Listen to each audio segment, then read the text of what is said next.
और अब खबर मुरादाबाद से, जहां पर फरीदनगर में दंगल के मेले में एक पहलवान का आखिरी दांव साबित हुआ। क्योंकि जब पहलवान अखाड़े में उतरा तब तो तालियों के साथ स्वागत हुआ, लेकिन अखाड़े पर जब दांव लगाने की बारी आई तो महेश पहले ही दांव में फंसकर जिंदगी से हार गया। दंगल के बीच में पहलवानों का हाथ थामे रेफरी बता रहा है कि कौन सा पहलवान किसके साथ टकराने वाला है। इन दो पहलवानों को देख लीजिए और पहचान लीजिए, क्योंकि आगे जो कुछ हुआ उसकी कल्पना आप कभी नहीं कर पाएंगे। इन तस्वीरों के बीच से सुनाई दे रही इस आवाज को सुनिए। हर बार की तरह इस बार भी मुरादाबाद के फरीदनगर में दंगल का मेला सजा, जिसमें हिस्सा लेने के लिए दूर दूर से पहलवान पहुंचे थे। लेकिन कहां पता था कि उधम सिंह नगर के गंगापुर के रहने वाले महेश का ये आखिरी दंगल होगा। अब इन तस्वीरों को शुरू से देखिए और समझिए कि ये हादसा कैसे हो गया। जिन दो पहलवानों के हाथों को रेफरी के हाथों में देख रहे हैं, उनमें से महेश अब इस दुनिया में नहीं है, क्योंकि दूसरा पहलवान जब महेश के साथ कुश्ती के दंगल में उतरा तो शायद किसी ने कल्पना नहीं की थी कि महेश के लिए यह आखिरी दंगल साबित होगा। क्योंकि फरीदनगर की धरती में आए दूसरे पहलवान ने जैसे महेश को दंगल की जमीन पर दबोचा तो महेश समझ ही नहीं पाए कि कैसे खुद को बचाया जा सके और दूसरे पहलवान के दांव में फंसकर खुद की जान गंवा बैठे।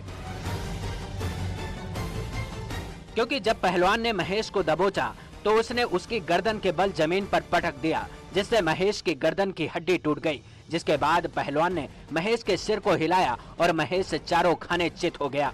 लोगों को लगा ही नहीं।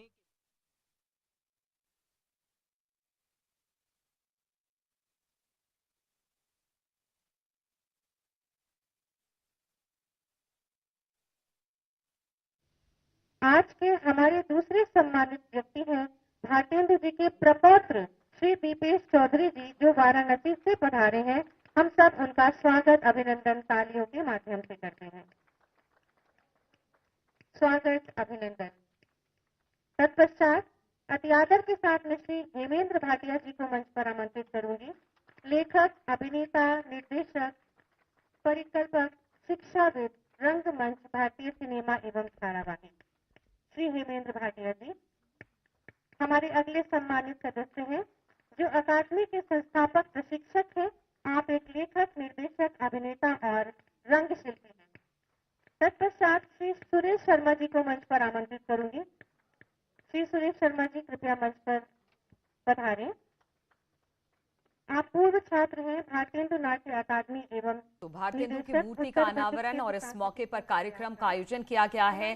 भारतेंदु के बारे में बता दें आपको, जाने माने साहित्यकार थे, आधुनिक हिंदी खड़ी बोली के जनक उन्हें माना जाता है और इसी को लेकर आज एक कार्यक्रम का आयोजन किया गया है। माननीय मुख्यमंत्री जी के हाथों इन्हें सम्मानित किया गया। तत्पश्चात और रुकेंगे यहाँ पर छोटे से ब्रेक के लिए, फौरन लौटते हैं।